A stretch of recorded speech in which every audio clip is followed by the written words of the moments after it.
أشهد أن لا. Saya ingin mengingatkan diri saya dan teman-teman sekalian statement yang menarik dari Ibnu Qayyim rahimahullah. Ibnu Qayyim pernah mengatakan, saya selalu senang dan tenang.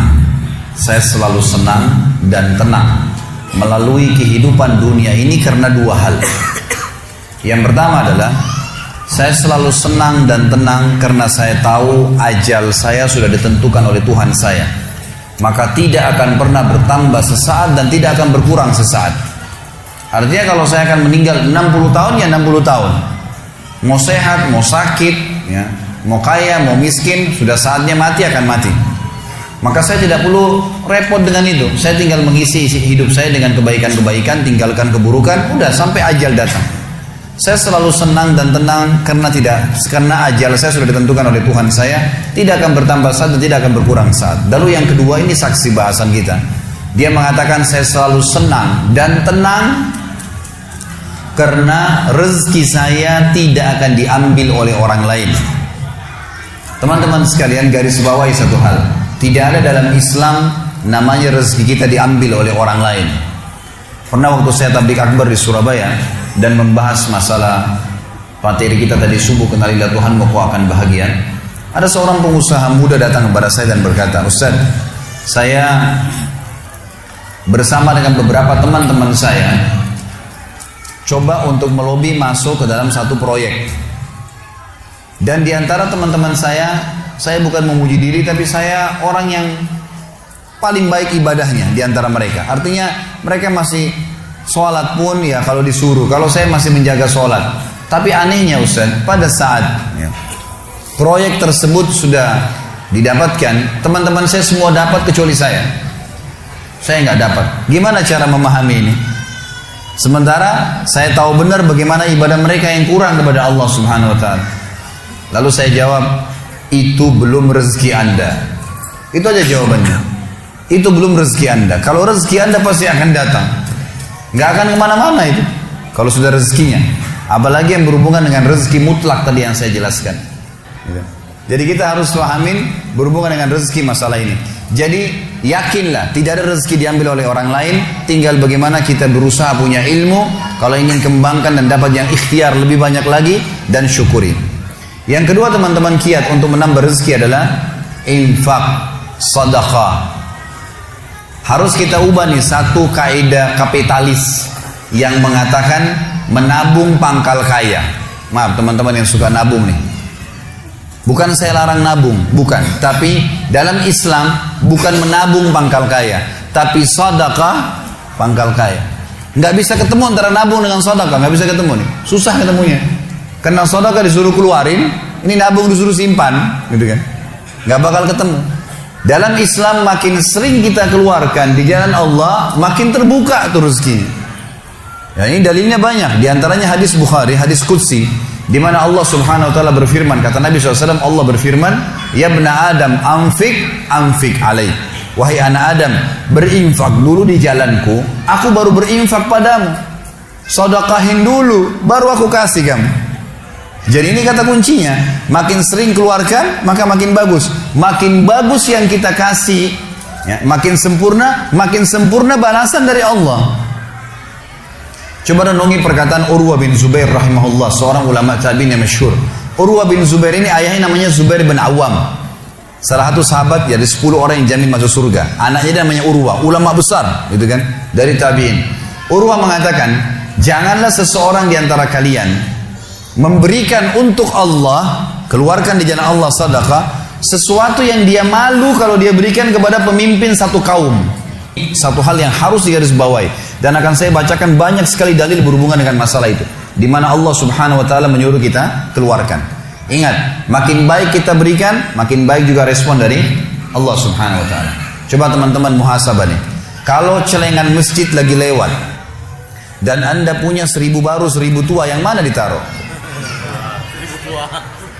Kenapa 1000 tua yang ditaruh?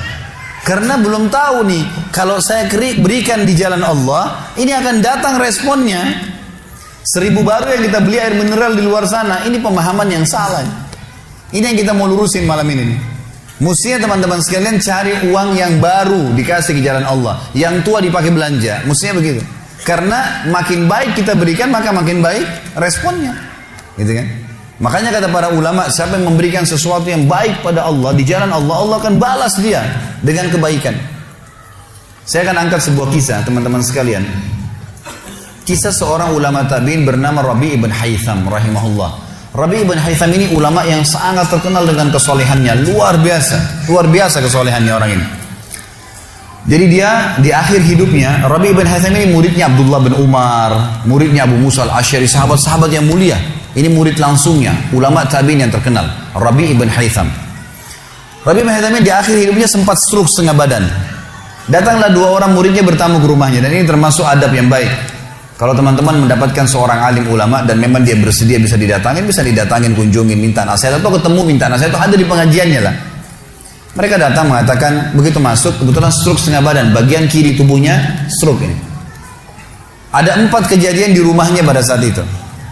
Yang pertama, pada saat muridnya masuk, muridnya berkata, wahai imam ini kiai, ustadz, wahai imam, apa rahasianya, kenapa anda ini bisa mengontrol lisan anda? Tidak seperti ulama-ulama yang lain, masih kadang-kadang ngobrol-ngobrol kosong. Anda ini betul-betul, Rabi' ibn Haytham ini terkenal kalau ngomong nasihat, tanya kabar orang, gitu kan, Quran atau zikir, nggak ada yang lain.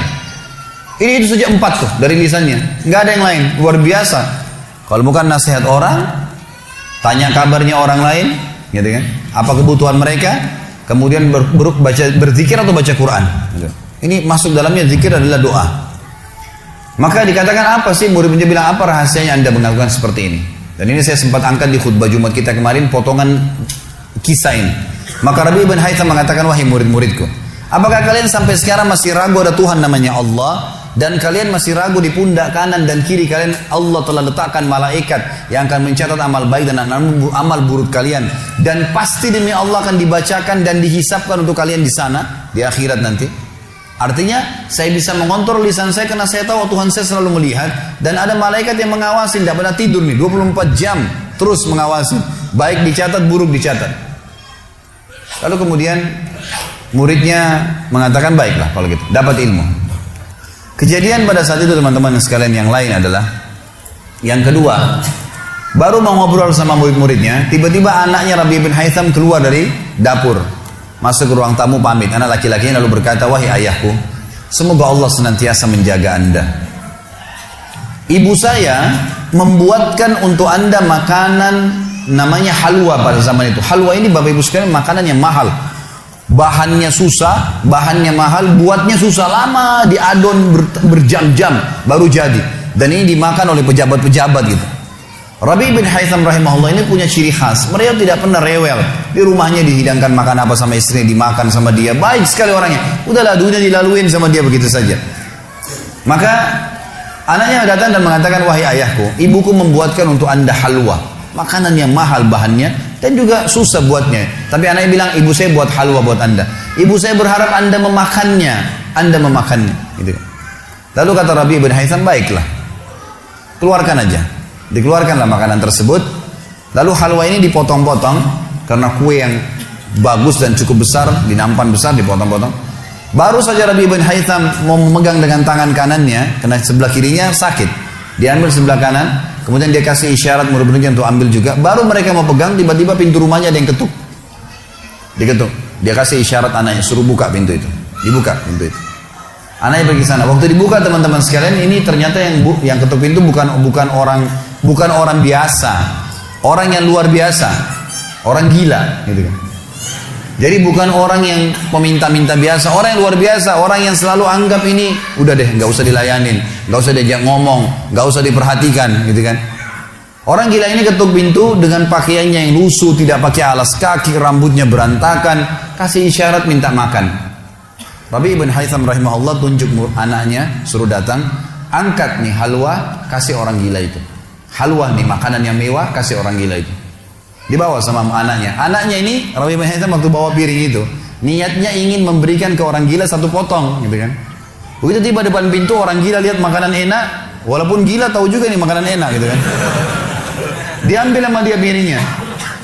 Diambil, dimakan semua. Dalam kisahnya dikatakan sampai air liurnya jatuh-jatuh di situ, dihabisin sama dia. Sudah habis teman-teman sekalian, apa yang terjadi? Orang gila nggak ngerti, dia nggak terima kasih, nggak apa, piringnya dilempar pergi. Anaknya Rabi ibn Haytham ini tahu nilainya makanan yang ibunya buat tadi. Diambil piring itu, ditutup pintunya, lalu dia kembali lagi. Kemudian dia bilang sama ayahnya, wahai ayahku, semoga Allah senantiasa menjaga anda.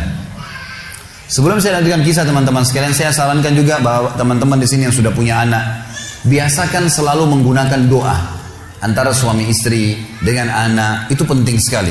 Karena kata Nabi SAW, jangan ucapkan kata-kata doa yang bisa berbau doa buruk buat kalian, diri kalian, keluarga kalian, dan harta kalian. Karena bisa saja malaikat lewat dan mengaminkannya. Kita harus selalu doa yang baik gitu kan. Jadi Rabi ibn Haytham membiasakan anaknya untuk dilatih berdoa yang baik. Jadi selalu kalau mau minta tolong, nak semoga Allah menjagamu, ambilkan ayah ini. Nak semoga begini, semoga Allah menjagamu, semoga Allah berikan kau rezeki, ambilkan ayah seperti ini. Jadi selalu diikuti dengan doa. Anaknya pun terbiasa mendoakan ayahnya. Dalam kondisi anaknya jengkel karena perilaku si orang gila tadi, dia kembali dan masih sempat mengatakan, ayah semoga Allah menjaga anda. Tadi itu ayah yang minta-minta orang gila. Dia tidak mengerti nilainya makanan yang kita kasih. Kalau tadi anda suruh saya ke dapur, ngambil apa saja, roti lah, apalah, dia makan juga. Kenapa harus halwa yang ibu saya setengah mati buat, biayanya mahal, buatnya lama, gitu kan?